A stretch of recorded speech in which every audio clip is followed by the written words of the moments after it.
So the size of it is so enormous, it's to provide buoyancy and flotation within the water.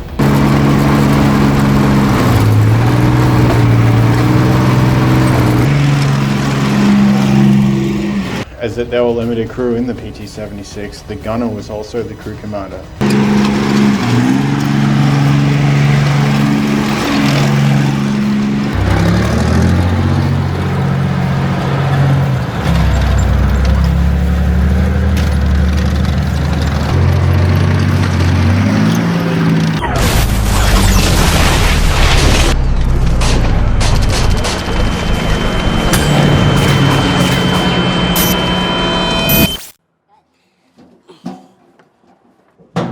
Alright, blokes and Sheilas, good day.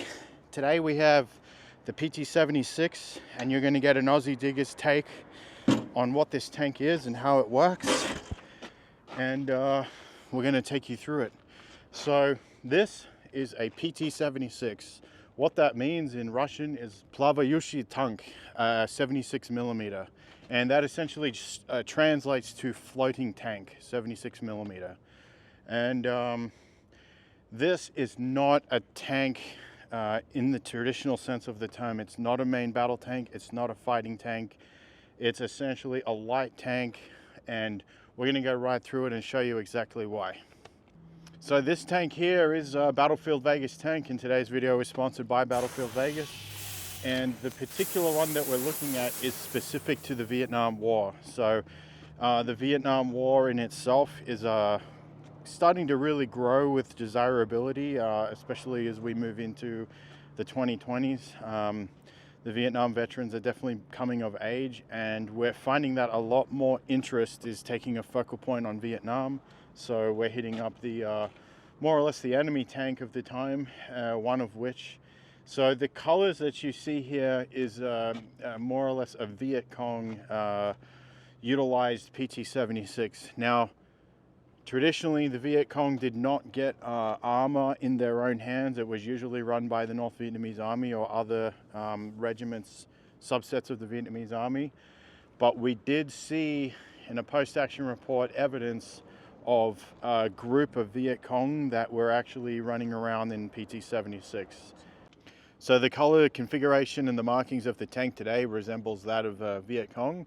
Now, Viet Cong didn't normally utilize armor. They were often supported by North Vietnamese Army assets. But we did read one instance, there were no photos available, but the Viet Cong were charged essentially with operating a PT-76 tank. There's very little information on this circumstance, but that's what we chose to highlight. For those that are not familiar with the color scheme and the markings in Vietnam, you have the Vietnamese star. If it's a full red circle, traditionally that means North Vietnamese Army, but the half blue, the half red usually denotes Viet Cong. And then the Viet Cong had a little bit more, what would you say, perhaps flexibility in their discipline, and they could do a lot more propaganda, and just like militaries all over the world in different wars, they do the whole nose up thing. And then the Vietnamese here is a example of like what the nose up may have been on the vehicles of that time. So one thing that frequent viewers of our channel may have noticed is Dimitri. Some of you remember Dimitri. He's kind of gone AWOL. He's still alive, but he decided that the presence of tank information on our channel was not enough for the true addicts out there. So if you want a real hit from the tank orientated subject and you're just all about tanks, nothing else, you can go over to Dimitri's channel. He now has his own channel. It's already loaded up with heaps of tank information, and he goes really deep into armor. I can only go so far before I start wondering about planes and guns and anything else. Dimitri is just tanks. So if you enjoyed our tank footage here, even going back to the early days of Restoration Passion, you can find Dimitri's channel at Point Blank Armor, and I'll put a link to his channel right up here. So move on over there, see what he's got, and definitely subscribe and help him grow as well. So the PT-76, essentially the concept of it may have been derived from very late World War II. but it was really the late 40s where the whole concept of this tank came from. And once again, I reiterate, it's often seen as a tank. It's so far from what components that usually go into what would even be a main battle tank, even a medium tank. And its entire role was an amphibious gun platform. So the key of armored warfare is what's called the iron triangle, a perfect balance of firepower, speed and mobility, and armor protection. The requirement to have a vehicle go amphibious and swim completely takes the design components out of that iron triangle. So to make the amphibious capability of this the key component, they had to sacrifice so many other things off the iron triangle to achieve that. And this tank has mixed reviews simply because it was perhaps utilized in the wrong way, or the tactics and strategy that went to employing this vehicle did not fall within its original design concept. So it really became fielded properly in the early 1950s, which is when the design actually got pushed into mass production. And there's speculation of how many of these were actually built. The highest number I've read is 12,000 of them have been built. Other sources say as little as 5,000 PT-76s were actually built and adopted. At first glance, this tank looks absolutely massive. The main reason for that is buoyancy. So the size of it is so enormous, it's to provide buoyancy and flotation within the water. There really is only 3 crew members on board, and they didn't carry much more than 40 rounds of 76mm ammunition. So if you were to take away the amphibious capability, you could shrink the size of this tank immensely. Another key thing is they had to sacrifice on weight big time. And the armor protection of this went way down. So the armor on top here is only 10mm thick, and I've been standing here before when my teammates have walked across this. You can actually see this flex as they walk across it in some cases. So the armor on the upper front of the PT-76, it's only 10mm, with the lower side being 14mm. By comparison, the T-55 frontal armor is 120mm thick. Which, if you think 10mm to 120mm, it's a huge difference. That's one of the things we're talking about. You could not make this amphibious with armor of that size. So where does the desire to build this tank come from? And it was really a child of World War II, when the Red Army was advancing across Europe with their field artillery units with guns such as the D-44 anti-tank gun or the ZIS-3 field gun.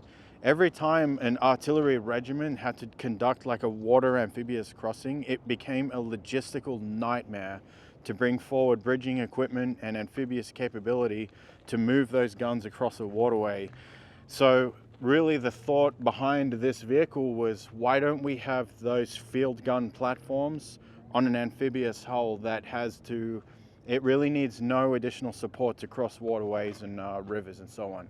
So that's where the concept of this tank really came from. It is the same gun on the tank. The tank gun is designated the D-56T, but it is very much the same gun that is seen on the ZIS-3 gun from World War II, the field gun. So that concept of having the amphibious gun platform, once again, the requirements to achieve that had to take away so many other factors of what would normally influence a tank's design. Ultimately, this tank was pushed into the Russian reconnaissance elements of an armored brigade, either recon or a vanguard unit, which was always forward of the main body where your main battle tanks were.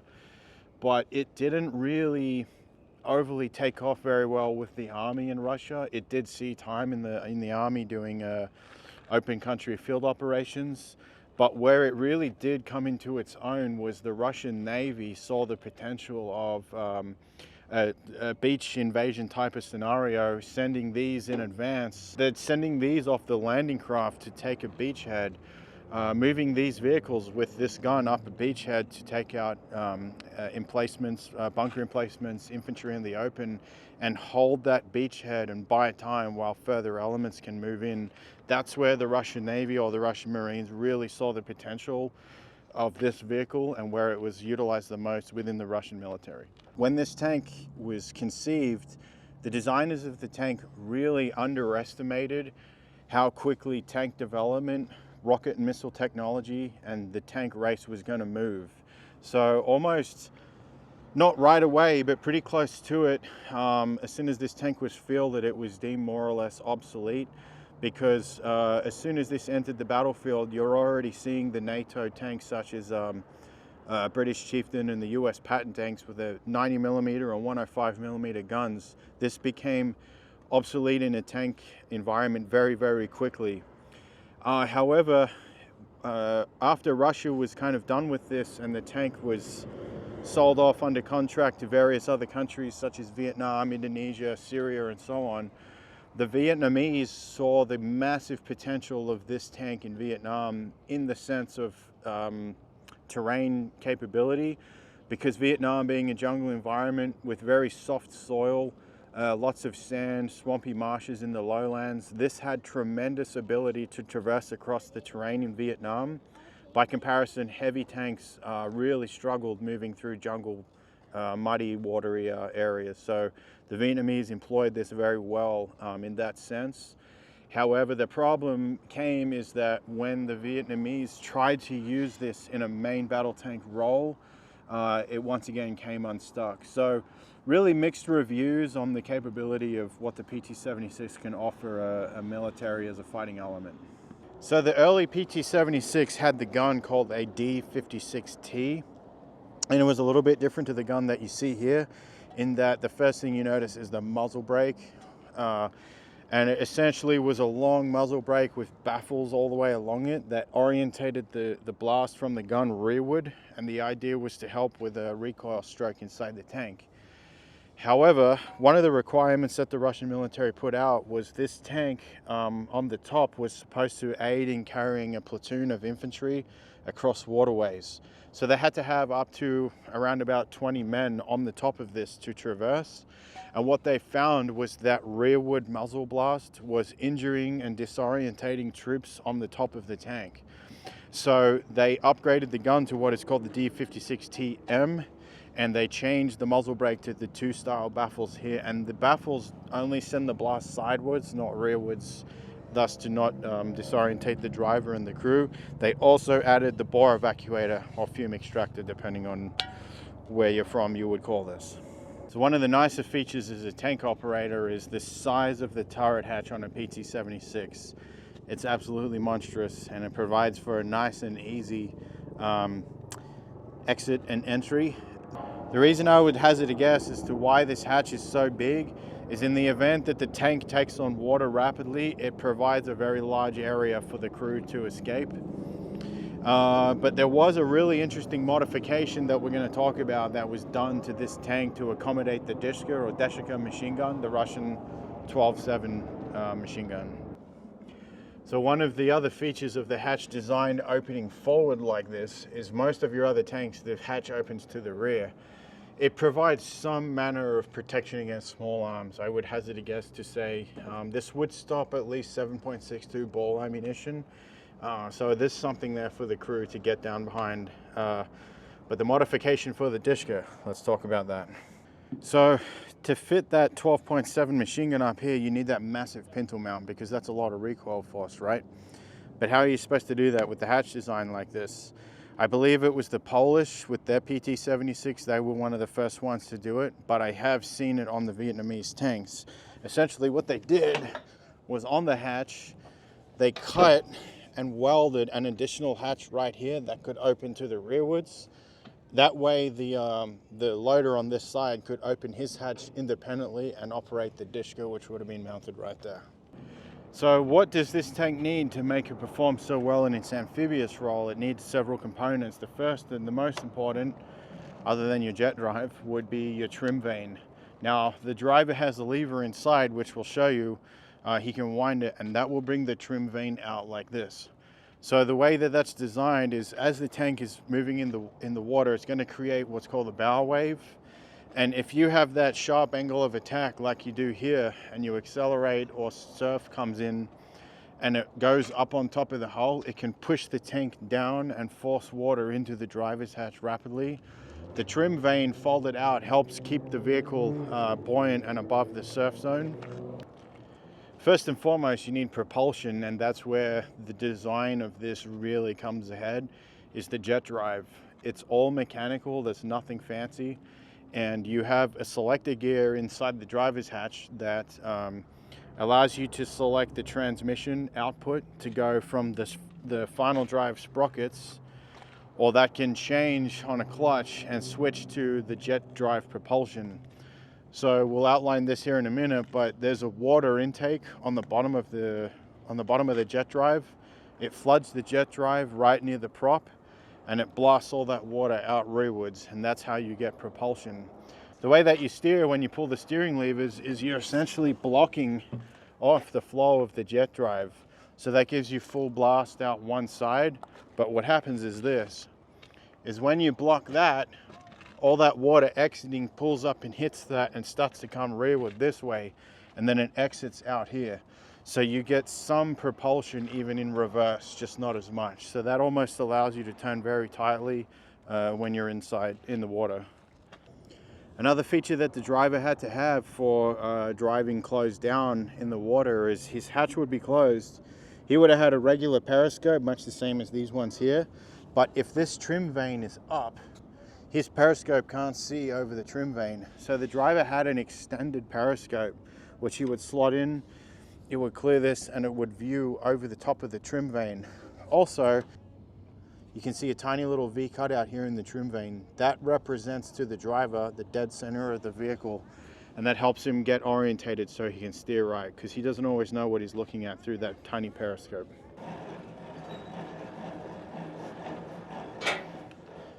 So like we talked about, in its core, this is still a ZIS-3 gun, 76mm World War II. So the gun itself predates this tank by quite a long time. And what makes the PT-76 a little bit unique in terms of its gun design is that most Russian tanks, the gun is designed specifically for that platform. And on a lot of the Russian armor, because you have constraints in the turret with room, the breech spring has to be orientated sideways, and the breech block will open to the side. And what that does is it saves room inside the turret so you can get even more angle of depression or elevation. Because that gun was already there in place when they designed this tank, they knew that it had to be quite large for that buoyancy. They had a lot of room to play with. And this makes it one of the very few Russian armor pieces where the breech block drops downwards instead of sideways. So we're going to start from the gunner's position, but as there were limited crew in the PT-76, the gunner was also the crew commander. So if you can imagine, that man would have to be very talented at multitasking.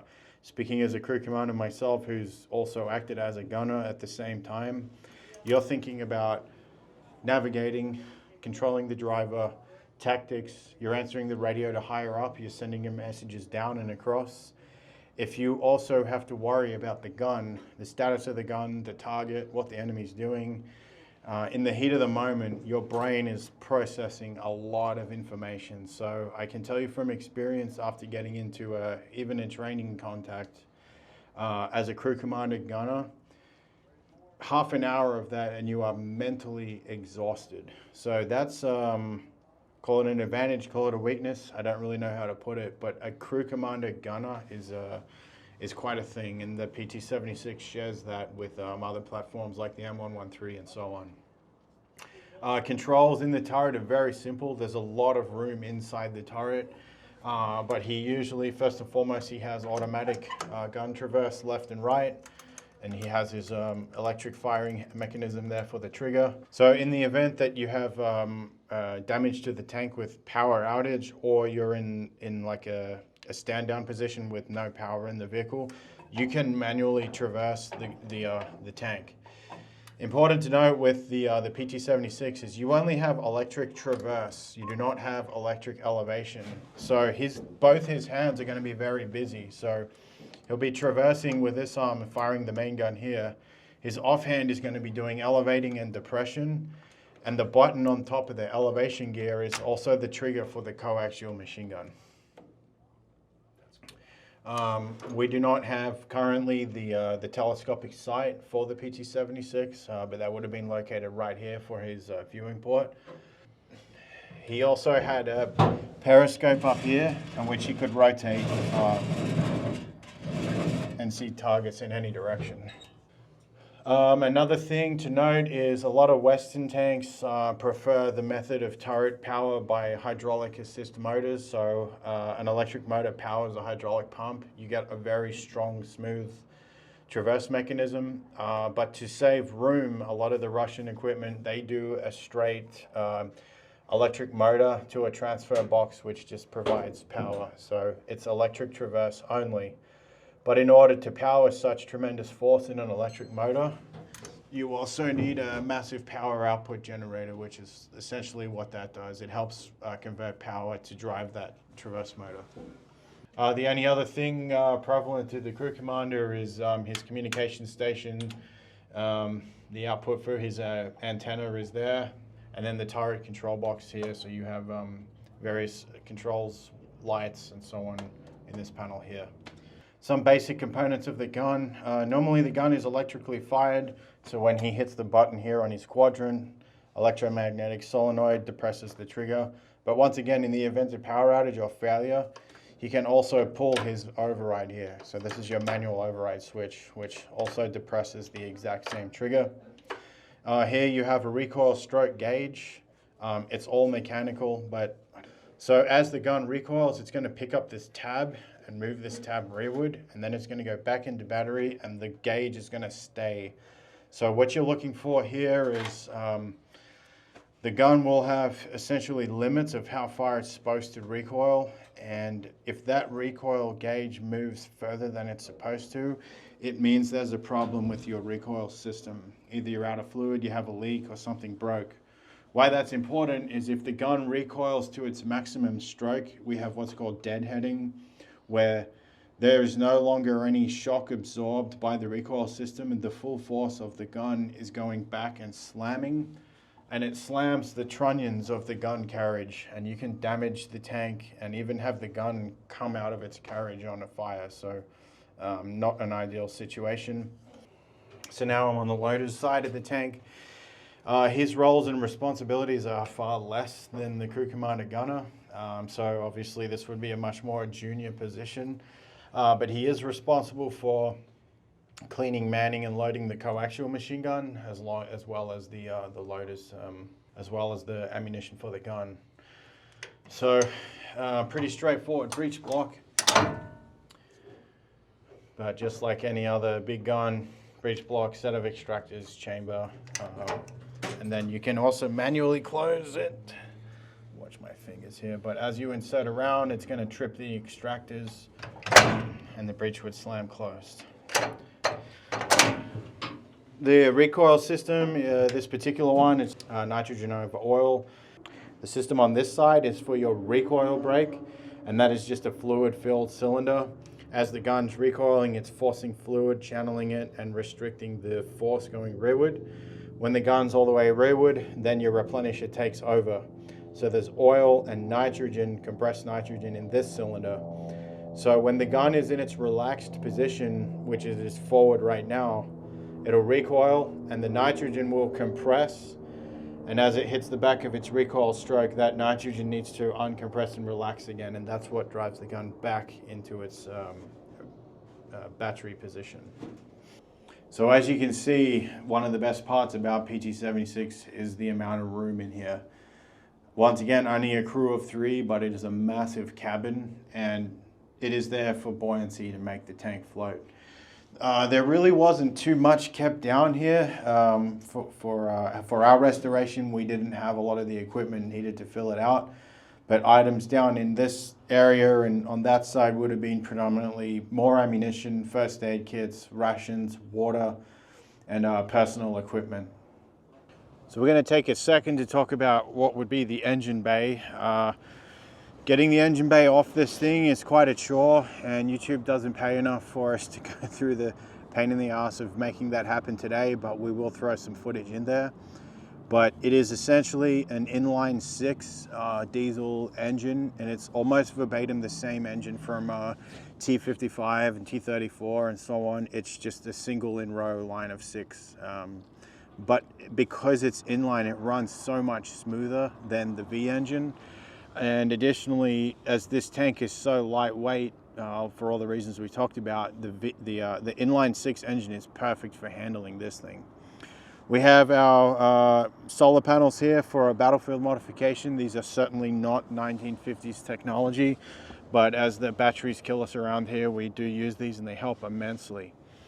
One of the most important features of the PT-76 for that amphibious capability is the inlet for the radiator is directly underneath here, but your exhaust originally comes out the side out there, and it works in such a way that it creates a venturi system to where water and surf coming over the back deck of this thing, it does not affect the running of the tank in any way whatsoever. So from basically the back of the turret all the way to the rear of the vehicle, that is a huge engine bay. It definitely does not need to be that big, but again, that buoyancy, gaining that size, that was crucial in making this float. There is some incredible footage out there of these things going through the surf, and 5-6 foot swell waves crashing over the top of this thing, and it does not stop them, it just keeps going. So not the best fighting vehicle, definitely not for tank-on-tank warfare, but it comes into its own amphibious. Quite possibly one of the best amphibious vehicles ever conceived.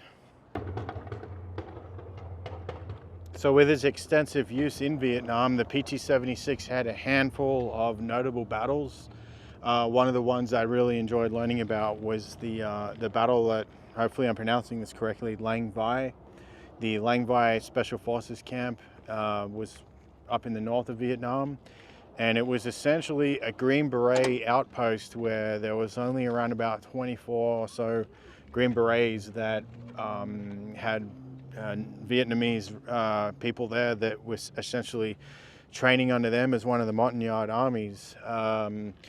During the Tet Offensive, February 1968, that period of the war when the Vietnamese, or the North Vietnamese and Viet Cong essentially attacked multiple bases around the country at the same time, Lang Vai was one of those that was hit. But being as that it was a small outpost special forces camp, they had very little in the way of capability to deal with heavy armored assault. One of the mistakes that the Vietnamese made with this tank is they tried to use it as a main battle tank in a main battle tank role. And all in all, they threw 13 of these at the camp at Lang Vai, and the Green Berets had a handful of 106 recoilless rifles, and then they had several of the M72 Law rocket, the 66mm disposable rockets. There was a story that I had read, one of these PT-76s took up to 9 hits from an M72 Law rocket. There's some speculation as to what actually happened there. Some say, some of the reports said that the US Law rockets were defective. Most of them were duds. They didn't go off, or they just didn't behave in the way that they were supposed to. My opinion, at least, is that being as the armor on this tank is so thin, and the Law rocket's designed for much heavily armored vehicles, it's relying on the armor of the vehicle itself to turn into that molten shape charged warhead. That as one of these took 9 hits from Law rockets and nothing really happened, it's quite possible that those Law rockets would go in one side and out the other before they really had a chance to have any real effect on the tank. But either way, once again, one of these took 9 Law rocket hits before it was stopped. Ultimately, the US was able to repel the attack, but definitely the Lang Vai camp was one of the most notable PT-76 attacks in Vietnam. The Vietnamese only really had one really big tank battle, tank-on-tank battle in Vietnam, and again, pronunciation, I believe, was called Ben Het. And there was instances recorded there of PT-76s that went up against the US M48. The M48 is a monstrous main battle tank with a 90mm gun and a very heavily armored turret of the time. But there was a circumstance where a PT-76 scored 3 hits direct to the turret of an M48 and took out an M48. So when you think about the size of that tank and this baby little 76mm gun to take out an M48 with a hit on the turret, it's pretty impressive. But ultimately, the rest of the M48s just decimated the rest of the PT-76s that were in that battle. So one thing that is definitely visible on both the front and the back of the tank is the marker lights. And what this is when the driver turns these on, it's just the tiniest little white pin light. You can barely see it.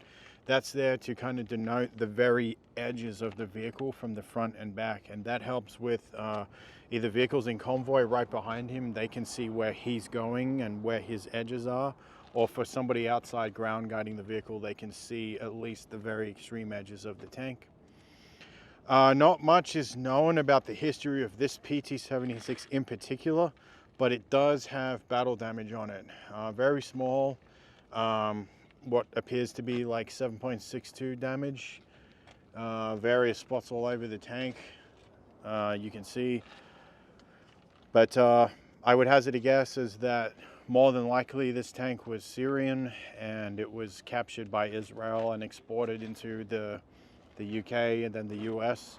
But we don't know exactly for sure where the history of this tank came from. Real briefly on track and running gear, rear wheel drive sprocket, and you have the pressed metal road wheels with the rubber bands. You also have torsion bar suspension. So all metal track dry pin, and it works much the same way with the pin hammer on your T34 or T55 platform. Once again, it's ease of manufacture, not having to manufacture threads, nuts, bolts, end connectors. It speeds up manufacture. Production cost is way less, maintenance is way less, and it's such a very simple track. The cool part about this tank is the pin hammer, which is located at the back here. It was somewhat rather worn down when we got it. We actually had to add weld to it and mound up the pin hammer to allow the pins to get knocked fully back into their position. So that was one of the fixes that we had to do when we got the tank here at Battlefield. So that's basically a wrap of today's video. PT-76, I hope you guys enjoyed it, and there's going to be plenty more to come. And this tank goes like a scalded cat. It really does. It's looking at it, it's not much. It definitely isn't daunting in the way maybe an M60 or a T62 may be, but believe me, it goes. Its handling is very fun, and it is a very fun tank to drive.